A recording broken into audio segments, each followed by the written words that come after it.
নবান্ন উৎসব, কৃষকের মুখে হাসি ফোটার উৎসব। নতুন ধান ঘরে তোলা, প্রকৃতি নতুন ধানের গুঁড়ো তৈরি, নতুন ধানের পিঠা পুলি তৈরির মুহূর্তগুলো গ্রামের কিষাণ কৃষকের জীবনে তাহলে এবার জন্য অনুভব করে আসি কৃষক দলের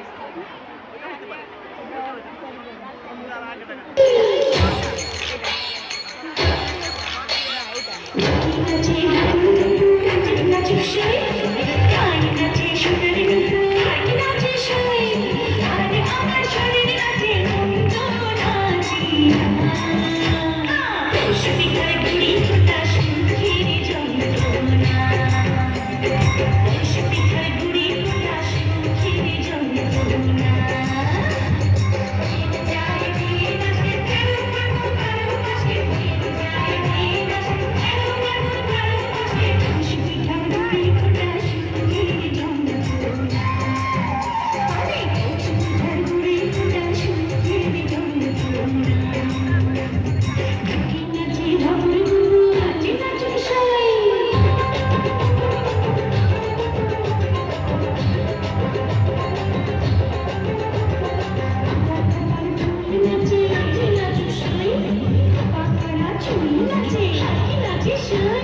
you.